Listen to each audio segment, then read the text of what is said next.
waxaa muddooyinkan ugu dambeeyay soo badanaya mukhaadaraadka maandooriyaha noocyadiisa kala duwan ee kootarban ahaan kusoo galaya xuduudda Somaliland kaasi oo ay dagaal xoogan kula jiraan ciidanka naftuturayaasha ee qaranka Somaliland ee xuduudda degmada Wajaale ayaa maanta gudoomiyaha maxkamadda gobol degme Gabiley taliyaha qaybta gobolka maamulka degmada Wajaale iyo saraakiisha maxkamadda gobolka Gabiley ay si wada jira u gubeen maandooriyo tiro badan oo ay ka mid ahaayeen ispirto xashiishad khamri iyo baco laga keenay dhinaca Itoobiya kaasoo ay gacanta ku soo dhigeen ciidanka turbatariyada waxaana dadkii sitay maandooriyaashan kala duwan lagu riday xukunno kala duwan isla markaasina xabsiga loo taxaabay waxaana mas'uuliyiinta halkaasi ka hadlay ay uga digeen cid kastoo ka ganacsata maandooriyaha in gacanta lagu soo dhigi doono waxaana hadalladoodii ka mid ahaa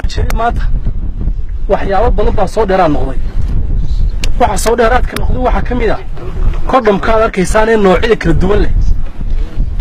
khamri la soo qaado way arki jirnay maanta khamri kasta oo la sido afraada waxa la socda kordham baa la socda amba waxa la socda xashiishad weynaa waa 100 litir 100 litir xukun sanayaal 6 ayaa lagu xukumay qaarkoodna waa laga baxsaday oo saldhig ayaa laga soo qaaday oo taarkood la soo gudbiyay khamriga waxa dheer 1220 litir oo ispirta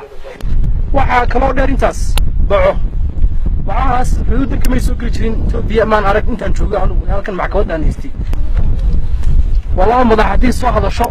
walaa mas'uul haduu soo hadlo walaa sheekh haduu soo hadlo walaa sheekh haduu soo hadlo xukunka ayaan marinaa xukunka uu leeyahay ayaan marinaa wixii dambi lagu waayeen halkaas ka baxaan qayb shirkadaha socdaalka imika samaystay khamriga inta ugu badan isagoo tafaariikh oo yareer waxa xabada laba ayaa laga soo dejiyaa maalin kasta waxa la hadii la kantooli waayo meeraha laga raro gaadhiyaasha la kantooli waayo